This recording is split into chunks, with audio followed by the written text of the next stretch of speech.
Que é verdadeira, da saudade dele. Tá pegando bem? O som? Boa noite a todos e a todas. Vamos nos esforçar, né? Por essa meia hora para não dormir, para conversar sobre a Boa Nova. É sempre um fruto de cada trabalho na casa espírita, não só para nós, né? Os que estamos conseguindo ver. Sempre costumamos dizer e relembrar que os nossos amigos espirituais também vêm se alimentar, não da nossa palestra, né? Nós costumamos sempre dizer, e no Centro Espírita a gente dizia na semana passada, quem dá banquete é Edivaldo Pereira Franco, né? Nós trazemos um cafezinho aí, coffee, né? Aquele coffeezinho com uma empadinha, um salgadinho, para satisfazer também os nossos corações. Ô mãe, deixa ela à vontade. Se ela quiser fazer bagunça, está no direito dela. Se quiser andar, também está no direito dela. Hoje nós vamos ganhar, eu principalmente, vamos ganhar um presente.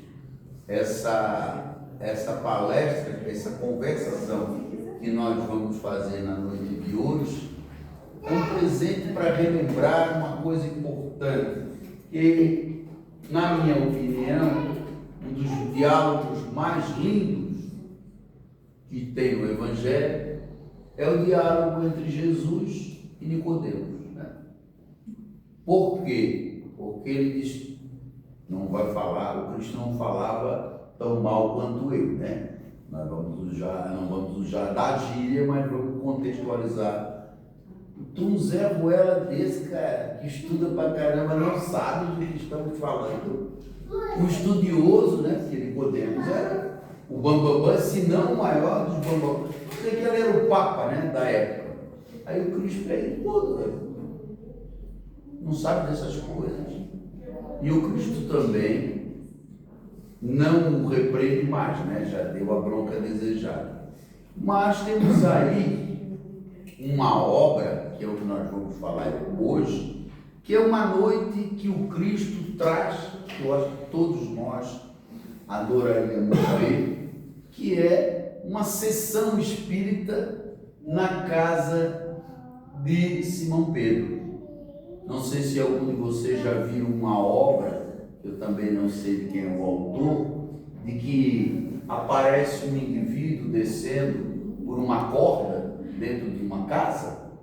Aquele ali é um personagem chamado Natanael. E Natanael Elias era uma pessoa que para os dias de hoje talvez tinha ela ou tinha uma deficiência degenerativa, como essa da Celine Dion, como é que é? Uma doença degenerativa, né? E a casa de Pedro estava abarrotada, um dia de muito calor, em Jerusalém, né? Faz calor, cara. Nazaré, aquela região faz muito calor, e todos procuravam, lógico, o Cristo para ser tocado, ouvir uma conversa, né? Um bom papo, e ele, a turba lá dentro, todo mundo se acotovelando, e ele diz: Senhor, tenha piedade de mim. A turba parou, ouvindo aquela voz, vindo do lado de fora. Aí uns já disseram: não cabe, como é que vamos trazer ele aqui para dentro? Aí o Cristo dá a ideia, coloque-o descendo numa corda, pode passar, Chiquinho, pode colocar descendo pela claraboia. Então ele prende um personagem, né, numa rede velha mesmo, de pau a pique, vamos colocar assim, essas madeiras, e embrulham ele e ele vem descendo pela claraboia, porque ele não conseguia já passar pela porta. E esse indivíduo, ele tem uma deficiência degenerativa severa, né? E ele coloca: Senhor, mestre Rabone, eu sei que tu podes me curar. E a turba continua em dúvida. Quem é esse indivíduo, né? Que vem da rua para ser atendido pelo Cristo e faz essa provocação. E o Cristo diz: tu tens certeza que eu posso te curar? Aí ele: sei que tu vens da parte de nosso Pai. Se assim não fosse, tu não estarias aqui. E o Cristo se depara com aquela situação, um indivíduo esquelético, com seus 50 anos, não estava assim bonitão com a minha, na cadeira de roda, alto, não. Ele estava bem esquelético, bem debilitado mesmo, que ele vivia inclusive de favores, né? Não sei se eu já contei para vocês, que o indivíduo que vivia sob o poder de Roma, que era um pedinte ou até mesmo uma pessoa que tinha hanseníase, ele era excluído pelo Estado. Ele ganhava inclusive um crachá para poder pedir o Bolsa Família, e eles ganhavam lá na época, e uma capa para ele ter esse direito de ganhar. Então o Cristo se depara com aquele indivíduo e diz: tem certeza que eu posso te curar? Ele não pegou e disse, o Cristo, em instante algum, dizia: eu vou te curar. Ele dizia: tu tens certeza? Natanael, Elias, ele disse: Senhor, tu sabes o meu nome? Olha que profundo, ninguém disse o nome dele para Jesus. Por isso que eu digo que é uma sessão espírita com vários desdobramentos, né? Ele disse: o bom pastor conhece todas as suas ovelhas, Natanael. E nisso o indivíduo dá um mal súbito, faz uma catapulta com o cotovelo e fica de pé perante todo aquele público. As mãos desentortam, as pernas desentortam, e conta depois que ele soube na noite. Recebeu a graça. Claro, estava cheio de gente para ser atendido. E eu vou voltar, né, o que eu disse para vocês. Eu sou um bom pastor, e o bom pastor conhece todas as suas ovelhas. E essa noite de cura, num outro momento, uma mãe leva uma filha cega, e também o Cristo nem a toca, e ela sai já enxergando. Mas no fundo, um homem tomado de hanseníase, o peito em carne viva, ele: Senhor, eu também. Eles também quem? Também posso ser curado. E ele também cura esse indivíduo.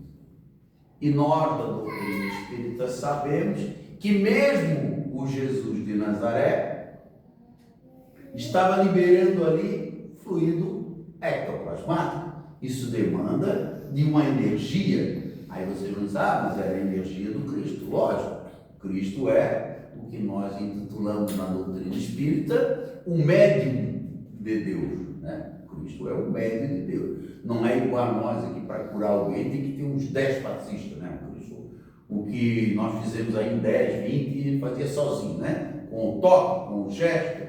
E assim nós vamos ver em outro momento o caso da mulher hemorroíça, outros tantos que nem precisaram ter um contato com o Cristo e receber. Então, nessa noite, continuamos, né? Nós vamos encontrar o Cristo já avançada a hora, exaurido, ele está cansado de tanta fazer a cura, né? Com esses fluidos de Deus. E o Pedro percebeu muito rápido que o Cristo já estava cansado, que já não tinha curado. Eu citei 3, né? Mas já haviam muitos outros que haviam recebido benefício, e é igual sessão de cura, entra um, vai outro, e vai curando, né? Cura um aqui, cura o outro ali. E Pedro disse: não, chega. Então, não sei se vocês sabem que é o apóstolo nervosinho, né? O Pedro é o apóstolo nervosinho. Não tem ali os 7 anões, tem o zangado, né? Tem o feliz, o Pedro é o zangado, e ele tira todo o povo e pega o Cristo e leva Jesus para a beira da praia. Que a beira da praia, né? Já falamos aqui que a praia renova, né? A praia não é só para fazer fogueira e tocar violão. A praia é a energia que revigora. O sal, né, da água, aquela coisa toda, para nos revigorar. E ele vai percebendo que o Cristo está cansado e pega um toco de pau lá, um madeiro, e o Cristo senta naquele toco de madeiro. E ele, indevidamente, percebe que o Cristo está chorando, entristecido. É, Senhor, estás chorando de alegria? Não, estou chorando de tristeza.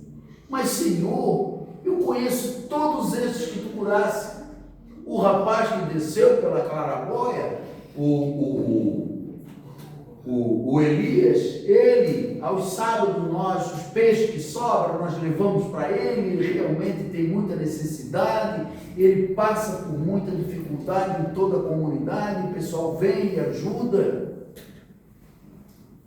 E nós somos de testemunho vivo que ele saiu andando, mas no mínimo saiu correndo, porque ninguém viu mais ele. Saiu correndo, Senhor. Um homem que estava entrevado. A moça cega, ela é minha vizinha, nós a conhecemos, que a mãe trouxe, é uma jovem ali, bem fofoqueira, dos seus 23, 24 anos, bem fofoqueira. Isso eu estou acrescentando, né? Mas depois você vai saber por quê. Também, Senhor. E o último, inclusive nós tínhamos medo, e ele vivia em torno das redes, em torno das casas, e nós o enxotávamos, porque sabemos que a doença que ele tem era contagiosa. Não era para quem está contente? Nazareno. Aí ele diz: Pedro, nós não haveremos, e tu não haverás de compreender essas coisas. Porque o homem que saiu correndo está lá na taberna e disse que vai tomar todas, caipirinha, vodka, tomar todas, até o dia clarear. Aí vocês já entenderam que o Pedro já baixou a crista, né?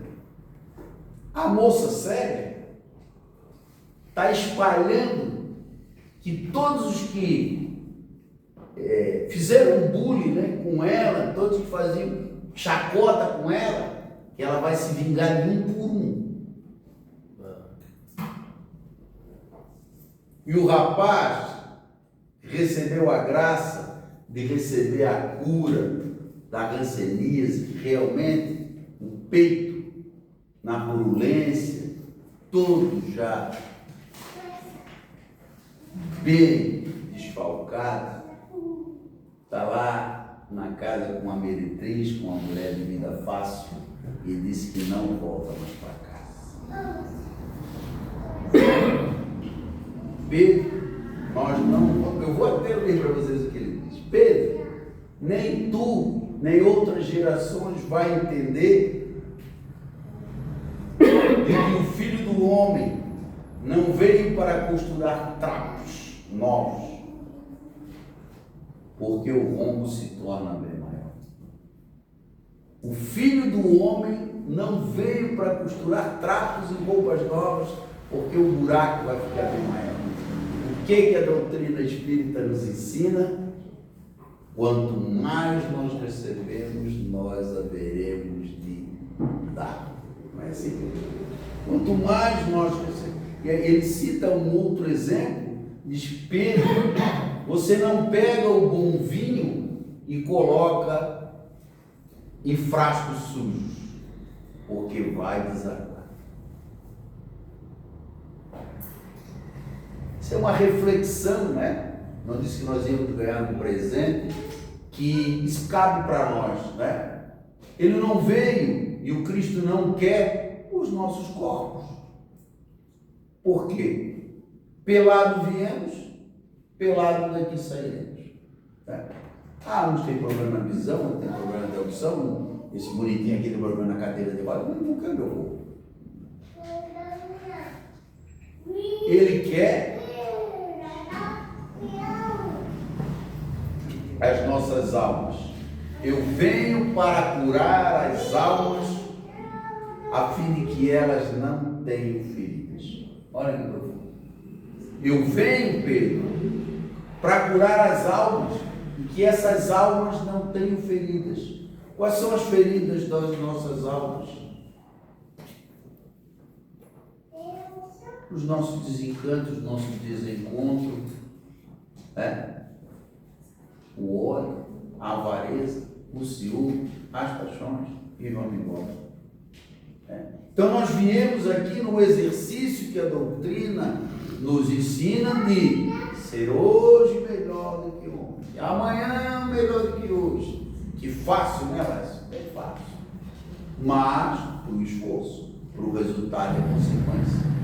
Mas ele vai mais à frente, né? Depois de ele dizer onde é que estavam os 3 que ele curou, ele diz o seguinte: um dia, acho que no final do livro ele tinha escrito assim, né? Eu voltarei. E ele diz: um dia eu voltarei, porque eu tenho que no futuro dizer as coisas que hoje vocês não compreendem, que é o Espírito da verdade, o Consolador prometido por meu Pai, que haverá de trazer para nós coisas novas. Eu acho que vocês já ouviram isso aqui mais de 1000 vezes, em João 14, 15, 16 a 25, né? de 23 a 25.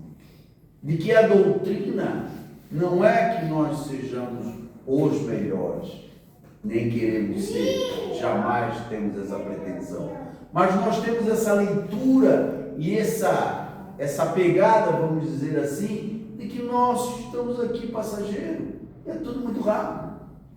Não disse que um dos diálogos mais importantes era entre ele e Nicodemo, porque ele disse: Nicodemo, não entende não, que nós haveremos de ter outras existências, outras oportunidades. E é isso que nos movimenta diuturnamente.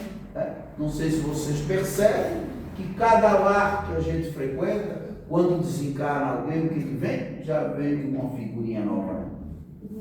Já vem uma figurinha nova. Só não precisava fazer como meu filho fez, né? 2 uma vez só, dá um trabalhão. Mas é alegria, é vitalizar, revitalizar. Essa energia que a doutrina espírita nos dá é o sucesso para cada um do nosso amanhã, porque o que o Cristo nos fala ali? Que ele não quer o nosso corpo, ele quer a nossa alma, ele nos quer como um parceiro. E a limpidez da alma está ali no livro dos Espíritos, a escala espírita. Anjos, serafins, e aí também tem o outro lado, né? Demônios, Satanás, né? Então esse é o esforço que nós haveremos de empreender, porque se vocês se depararem com a história que nós narramos hoje, nós tiramos um personagem, né? É um personagem que está nos evangelhos para dizer que o nosso problema não é físico. Esse pode dificultar a nossa existência. Esse pode dificultar a nossa existência. Tem um texto belíssimo no livro da doutora Maria Gurgel, que é a Carta para o Terceiro Milênio, que ela diz assim, que é mais ou menos o que o Hermínio de Miranda coloca no livro dele. Eu sugiro que vocês estudem na próxima etapa, Diálogo com as Sombras, do Hermínio de Miranda, que é maravilhoso, que fala que a oportunidade que nós temos aqui é uma só, de ajudar quem sabe mais, vai ajudar quem sabe menos. Quem enxerga pouco, vai ser ajudado por quem enxerga. Quem sabe é aquele que não consegue ouvir nessa existência, na outra ele conseguirá falar. Então, é as oportunidades que nós temos que complementam o outro.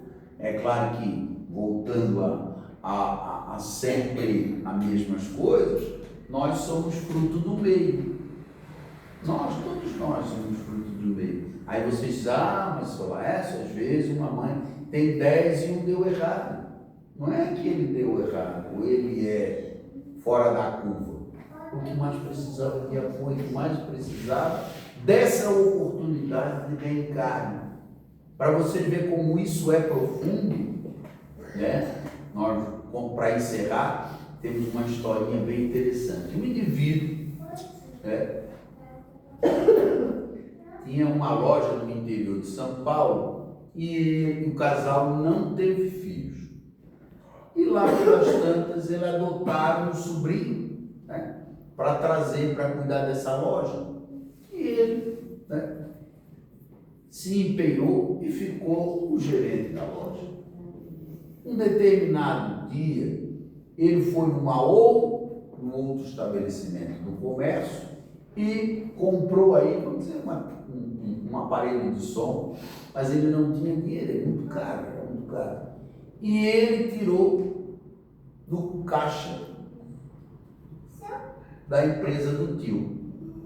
E aquilo bateu na cabeça dele, muito ruim, e ele foi lá na loja para devolver a aparelhagem de som, para capturar o dinheiro, para botar, né, no balanceiro da empresa. Isso é fato verídico, tá, gente? Não é uma história da... E ele chegou na loja, se deparou com o gerente disse, olha, eu não consigo te devolver o dinheiro agora, mas faz o seguinte, deixa a aparelhagem de som, a minha esposa vai fazer uma cirurgia, eu uso o dinheiro nessa cirurgia, quando acabar daqui um mês tu volta e está resolvido. Imagina aquele mês, a angústia. A insatisfação dele deu um determinado dia, ele foi lá na loja buscar e o cara havia desencarnado.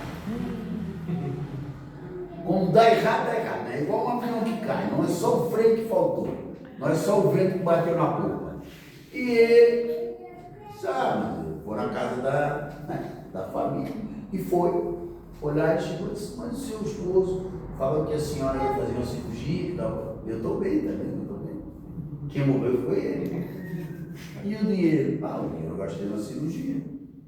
E a senhora não podia me devolver o meu dinheiro? Como é que eu sabia que ele devia dinheiro para mim? Ele morreu? E ele voltou no tio, né? E ninguém gosta de plantar lambança, né? E ele chegou no tio muito austro, muito sério, assim, tá dentro. Pode ir para a rua. Pode ir para a rua, vai embora com tudo, não quero saber. Isso não é coisa que tu fizesse? Realmente não era coisa que fizesse, né? Passou-se um tempo, a esposa faleceu e o tio também veio a falecer. Só que o tio tinha uma conexão muito boa com a tia, né? Aquela coisa toda, 50 anos de casamento, não é quem aguenta, vai dar tudo, né? Aquela coisa toda, muito espiritual, e ele está lá já angustiado, que já faziam 2 meses que não via a tia. Só, mas eu fui um homem tão sério, né? E a tia sentou no banquinho lá, aquele banquinho da espiritualidade lá que o André me disse que todo mundo senta. Não quero passar por aquele banco lá, não. O banco da. Como é que a gente chama? O banco da sinceridade, né? Aí disse, pois é, sabe por que tu estás aí quase uns 4 meses, ou ia até demorar mais, que tu não me vê? Porque é que o nosso menino ficou para trás. Assim, nós não tivemos filho. O nosso menino? Como assim? Vou te narrar o que aconteceu. Nós éramos ciganos na Espanha e tu e eu o ensinávamos a roubar. Ele era o melhor ladrão que tinha. E ele veio uma oportunidade de reencarnar para não ter, vamos dizer, para não ter a barba de ser ladrão. E na hora certa tu não o perdoasse. A lei da reencarnação. Ele poderia não ter falhado? Poderia. Mas imagina um gesto de muitas das vezes que a gente coloca, vamos trazer para o dia a dia nossos do dia de hoje, não vou defender bandeira nenhuma, nosso objetivo aqui não é esse, e às vezes, não dá oportunidade porque está vivendo ali na rua porque quer, tem casa, não está ali porque quer, né? Muitas das vezes nós escutamos isso, né? Porque também só a minha família que não presta não, e vocês também não prestam, né? Então tem esse problema dentro de casa, né? Tem esse problema em casa e as pessoas o que fazem? É melhor abandonar, isso a gente já ajudou tanto, já perdeu 2 empregos, já vendeu uma maquita do papai, né? Vai vender de novo, porque aquele aprendizado para ele é mais custoso. Volto a dizer, nós estamos aqui defendendo, né, quem não trabalha, ou malandro, né? Canta o Chico Buarque, disse que ia encerrar, que o malandro de hoje perdeu a navalha, tem filho, tralha e coisa e tal, né? Então, as oportunidades que a doutrina nos dá é essa, de cada dia perdoar. Agora vocês imaginem como não se encontrou no mundo espiritual esses três personagens que tiveram a graça, né? Porque ser curado deve até se Cristo viesse, ele já saía correndo, né? Que graça que não deve ser, né? Ser tocado por Jesus, e não só ele, né? Outros tantos que estavam ali, né? O Camilo narra muito bem em Memórias do Suicida, que estava ali no mercado, né? Outra hora nós vamos falar sobre isso, que estava ali no mercado público, condena Jesus, condena Jesus Cristo, e ele estava em campanha ali, ele estava em campanha, quanto Cristo, quando ele se depara, meu Deus, eu estava lá, fazendo campanha, solta Barrabás, né? E às vezes nós estamos no mundo de hoje e dizemos, eu sou amigo do Nazareno, amigo novo, né?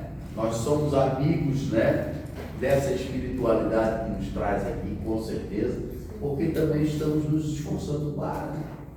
E nós somos santos, e longe de ser, muito longe.